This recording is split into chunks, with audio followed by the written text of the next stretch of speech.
지난 2018년 지방선거 당시 지역 당협위원장에게 불법 정치자금을 건넨 황천모 전 상주시장에게 항소심도 징역 1년에 집행유예 2년형을 유지했습니다. 또 문경에서 산책 중이던 모녀를 사냥개가 공격해 중상을 입힌 사건의 판결에서는 견주에게 징역 2년이 선고됐는데요. 주요 사건 사고를 김경철 기자가 종합했습니다. 지난 2018년 지방선거를 한 달 앞두고 당시 자유한국당 상주의성 군위 청송 당협위원장에게 1억 5천만 원의 돈을 건넨 황천모 전 상주시장. 당시 시장 후보 신분으로 당협위원장에게 돈을 건네 정치자금법 위반 혐의로 재판에 넘겨졌고 지난 2월 1심에서 징역 1년에 집행유예 2년을 선고받았습니다. 선고한 형이 너무 무겁다는 황 전 시장과 선고한 형이 너무 가볍다는 검찰이 각각 항소했는데 항소심은 이를 모두 기각했습니다.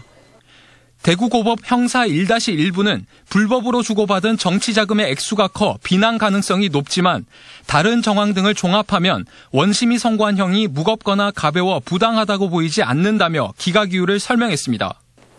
황 전 시장은 징역 1년에 집행유예 2년, 황 전 시장에게 돈을 받은 박영문 전 당협위원장은 징역 1년에 집행유예 2년, 추징금 1억 5천만 원의 1심 판결이 그대로 유지됐습니다.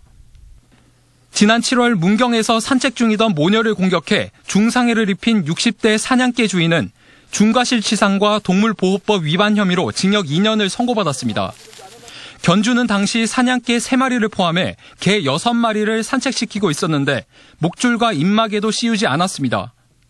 대구지법 상주지원 형사부 단독은 피해 정도가 심하고 사안이 중대해 처벌이 불가피하다며 가해자가 피해자들과 합의하거나 용서를 받지 못했다고 양형 이유를 설명했습니다.